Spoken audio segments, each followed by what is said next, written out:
Hello everyone! In this video, we'll go over the Vocabulary Workshop Level Green Unit 12 words. You can follow along at home using your book. Let's get started! Our first word is audible. Audible is an adjective and it means capable of being heard. Capable means something can. It can do it. So when something is audible, it means you can hear it. For example, the music was audible down the street. Have you ever heard really loud music? Even though you're far away, you can still hear it. So you can say it is audible from far away. Some synonyms are loud, clear, distinct, and antonyms are inaudible, faint, and indistinct. Another thing that is audible even from far away is something like an ambulance or a fire truck, because they have these sirens on the car that make them really loud so that other cars know that they are nearby. They are very audible. If there's someone near you wearing earphones like this, and you can still hear what they are listening to, then you can say their music was audible even though they were wearing earphones. Remember, audible is an adjective, so we're using it to describe a noun, audible music or audible sirens on an ambulance. Our next word is consume. Consume is a verb, so it's something you're doing, and it means to eat or drink, especially in large amounts, to use up or to destroy. For example, we plan to consume an early dinner. So remember, consume can mean that you are eating or drinking something. So in this sentence, you are eating your dinner early. If you look at the picture here, you can see this man plans to consume this large sandwich. And consume can also mean that something is used up. For example, this ketchup bottle here is empty, so we can say our family consumed the entire bottle of ketchup. You can use it in the same way when you talk about something like your shampoo. If you used all the shampoo in the bottle, you can say, I plan to wash my hair, but I had already consumed all of the shampoo. This word is also used sometimes to mean to destroy. For example, a tornado destroying a home, we could say the tornado consumed the home. It's kind of like still eating something up. It's just destroying it at the same time. Some synonyms are devour, deplete, and waste. There are no antonyms for this word. Our next word is glide. Glide is a verb and it means to move smoothly and easily. For example, I watched the speed skater glide around the rink. Here there is a person who is speed skating on an ice rink, and when they are skating this movement of moving very smoothly and very easily, we call it glide. She's gliding on the ice, or she glides very well. We can also use glide to talk about something like an airplane or a bird that is flying in the air. I can say, the airplane was gliding in the air, or the bird was gliding in the air. In this picture here, you can see there's a brush, and the brush easily glides through the girl's hair because her hair is very soft and smooth. So you can also use glide in this way. Some synonyms are slide, coast, cruise, and sail. There are no antonyms for this word. Our next word is origin. Origin is a noun and it means the cause or the beginning. You can think of origin as where something started or where it came from. For example, the origin of chocolate is the cacao bean. So in this sentence, we're talking about where did it start, where did it come from, where does chocolate come from? It comes from this bean here, so that is its origin. And in this picture here, you can see there's a mountain and rivers that are coming off of the mountain. So we can say the origin of the river is the top of this mountain. It's where it started. It's where it came from. We can also use this word to talk about your family. Have you ever thought about where your family started? You can look at a family tree and go all the way back to your great-great-great-grandfather or grandmother to see the origin of your family. Some synonyms are start, source, root, and ancestry. Ancestry is specifically talking about this with the family. The antonyms are end, finish, or death. Our next word is prevent. Prevent is a verb and it means to stop from happening. The sample says, waterproof boots prevent feet from getting wet. So in this sentence, someone is wearing some waterproof boots, so water cannot get inside. And that prevents your feet from getting wet. It stops your feet from getting wet because prevent is to stop something from happening. We can also use it to talk about something like getting sick. For example, if you wear a mask, you can prevent viruses and bacteria from entering your mouth or nose and making you sick. In this picture here at the bottom, you can see that there is a tree that fell onto the road. So now I can say this tree is preventing cars from going forward. Some synonyms for prevent are bar, block, prohibit, restrain, and obstruct. Antonyms are allow, permit, and encourage. Our next word is punctuate.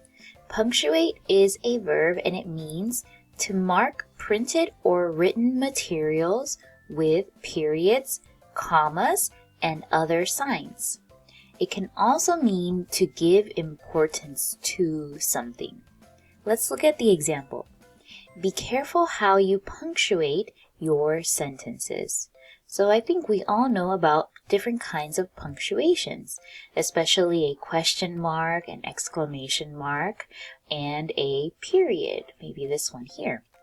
So punctuation marks are what we use in our sentences to show that we need to end the sentence or that we need to stop in a certain part of the sentence or that we are talking about what someone said. There's many different kinds of ways that we can punctuate a sentence. Remember, this is a verb, it's an action that we're doing. The punctuation is a noun, it's the thing that we're talking about, so it is a little bit different. Our sample sentence said that we need to be careful how we punctuate sentences, and we can see this example here. The first sentence says, let's eat grandma.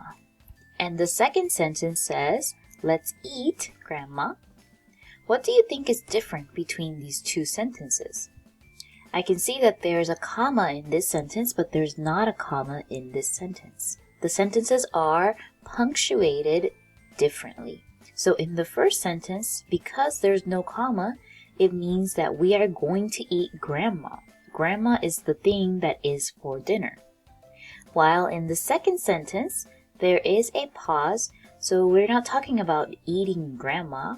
We're just telling grandma, hey grandma, let's eat.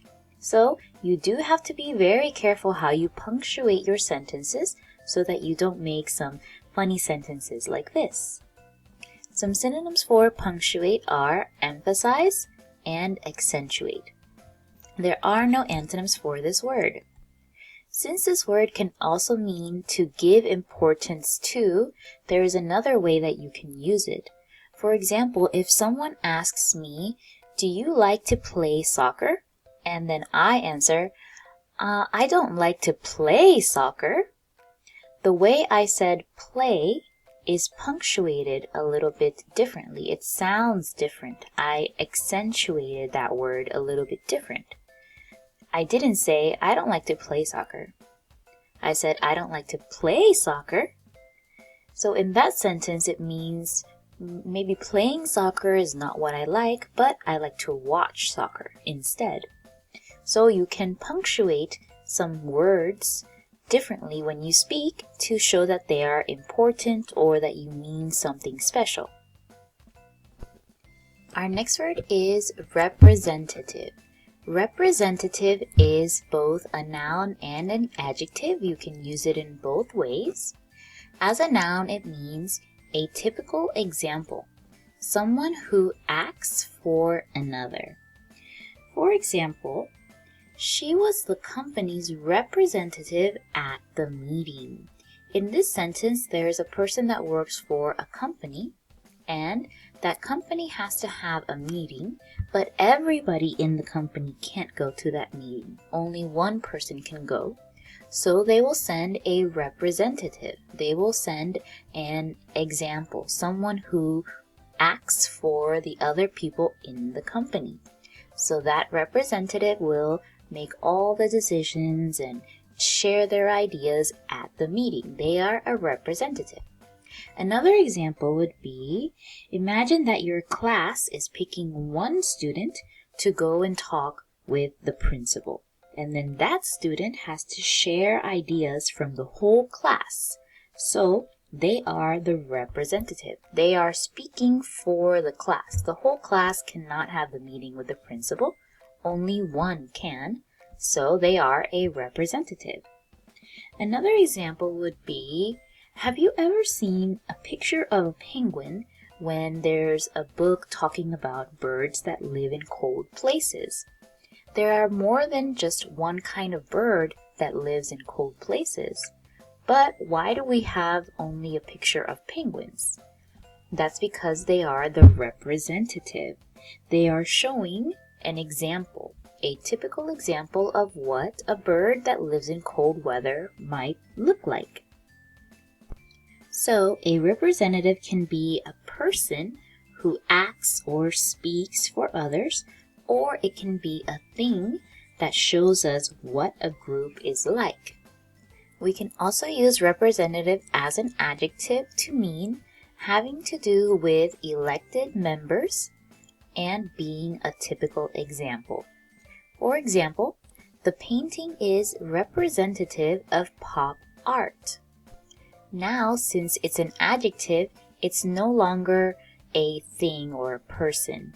It is describing the other word in the sentence. It's describing the painting that is an example of pop art.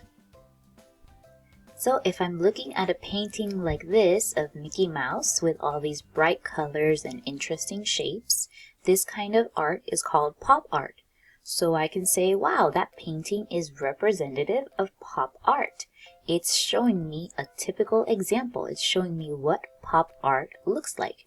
So if you search for other art that is pop art, it will look similar to this one. That's why it's representative.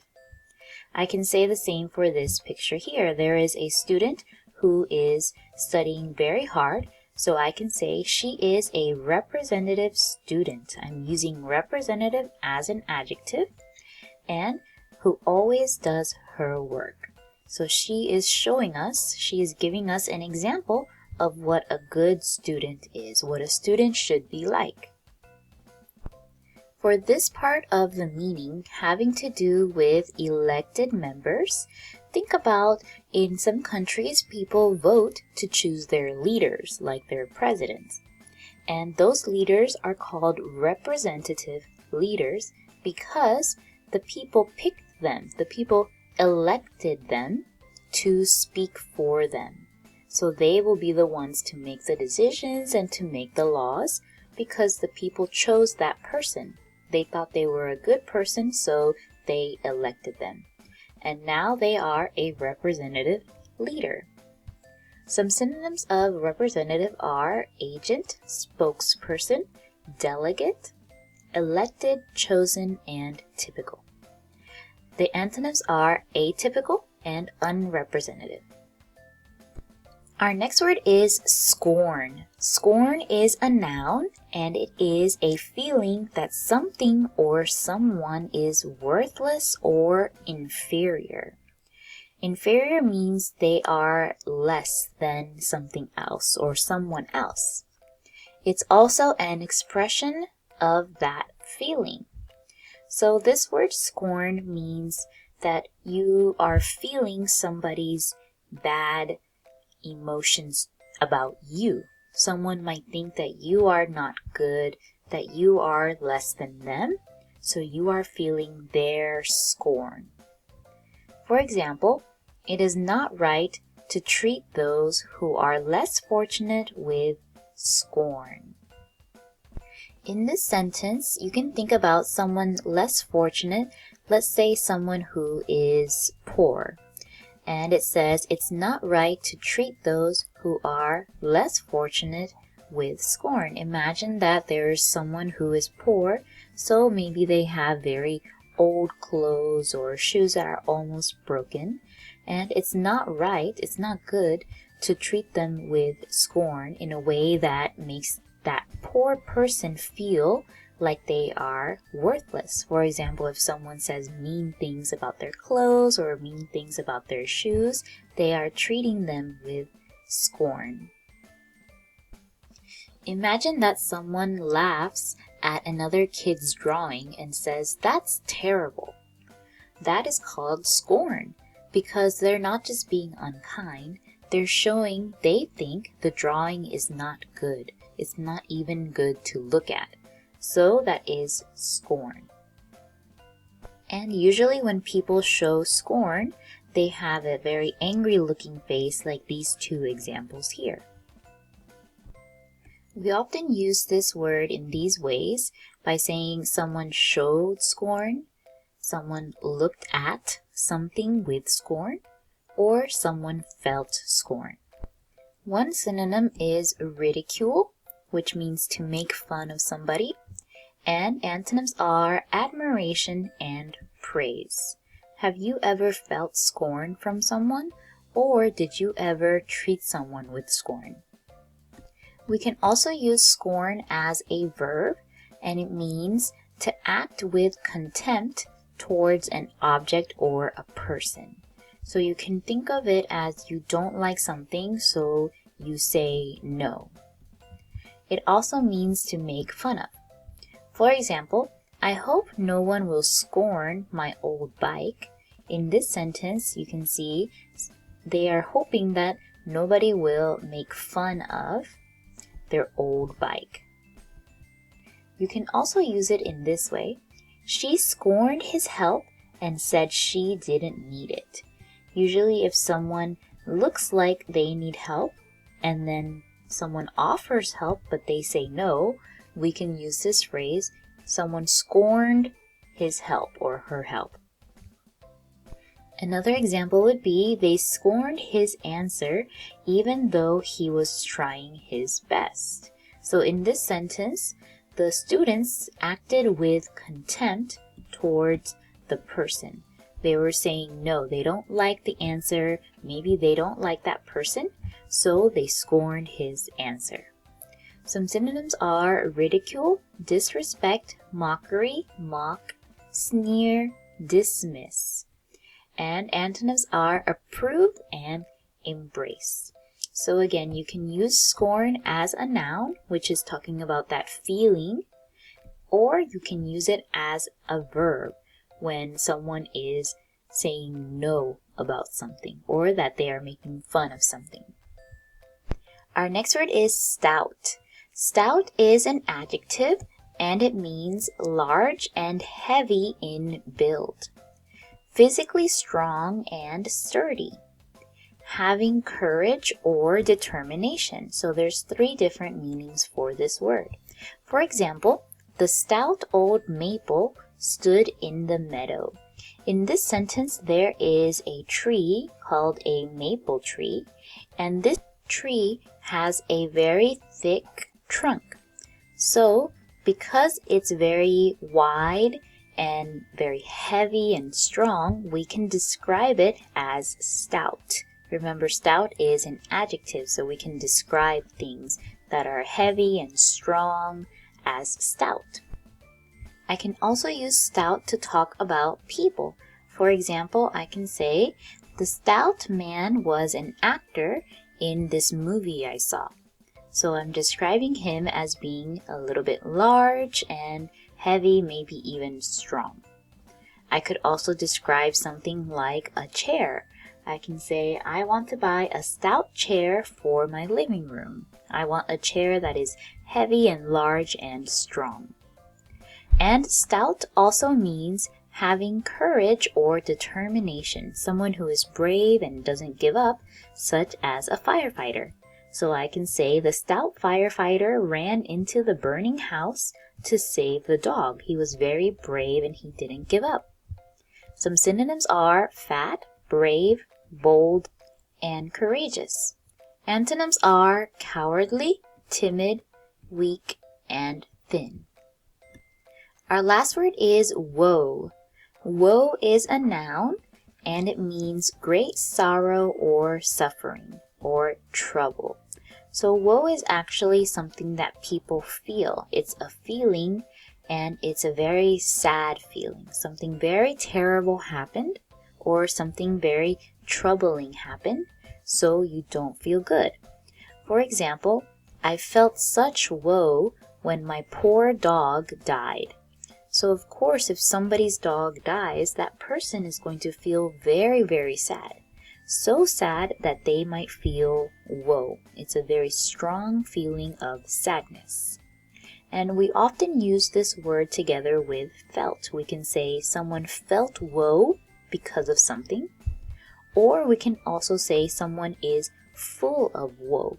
For example, she is full of woe because she lost her favorite toy.